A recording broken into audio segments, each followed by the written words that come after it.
James is a mixed traffic engine. He can pull both freight cars and coaches. He's proud of his smart red paint, and so is his driver. Everyone says you brighten up their day, James. One morning, James whistled loudly at the other engines. Look at me. I am the smartest, most useful engine on the line. Rubbish, replied Thomas. We're all useful.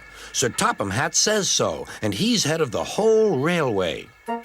You know what, James? Added Percy. What? Replied James. You're getting all puffed up. James huffed away. Later, he was still boasting. I'm the pride of the line. I saw you pulling freight cars, snorted Gordon. You're only a goods engine. I pull coaches, too. Not as much as I do. But Sir Topham Hatt has plans for me. James was only making this up, but Gordon believed him. What plans? Wait and see.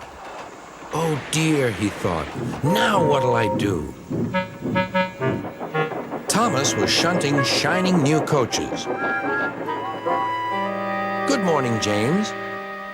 Are those coaches for me? Asked James hopefully. No, these are for Gordon's Express. I'll fetch your freight cars next. But James was going to play a trick on the other engines. Actually, Thomas, I'm taking the coaches. Sir Topham Hatt asked me to tell you. What about the cars? Asked Thomas. Give them to Gordon.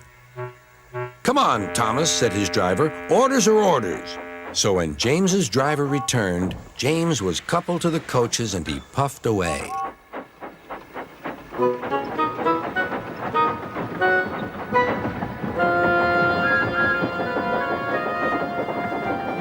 Thomas returned with the freight cars, and a few minutes later, Gordon arrived. Where's the express? Thomas told him about James, and so here are your cars. Gordon was very cross, and so was his driver. Wait till Sir Topham Hatt hears about this. Meanwhile, James was enjoying himself enormously. What a plan! What a clever plan! He chuffed. Then he saw Sir Topham Hatt. Some jokes are funny, but not this one, James. You have caused confusion. Yes, sir, said James. You will now stay in your shed until you are wanted. The other engines teased James. I wonder who'll be pulling the express today, said Gordon. I expect it'll be you, replied Henry. James is stuck in the shed for being silly. James felt sad. Next morning, he went back to work. Hello, whistled Thomas. Good to see you out and about again. I'm sorry I tricked you, said James. Are these my cars? Yes, replied Thomas kindly. They are pleased to have you back. James set off to the harbor with his train of freight cars.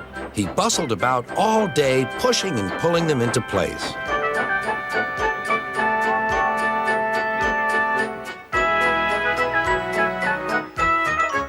Time to go home now, James, said his driver at last. No cars or passengers, just we two. But his driver was wrong.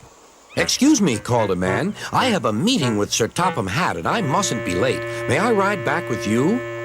Of course, replied James's driver. Then he whispered to James, This gentleman is a railway inspector. James was most impressed. He steamed along the line as smoothly and quickly as he could.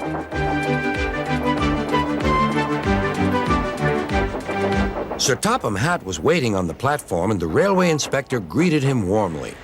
This clever engine gave me a splendid ride. You must be proud of him. Yes, indeed. Once again, you are a really useful engine.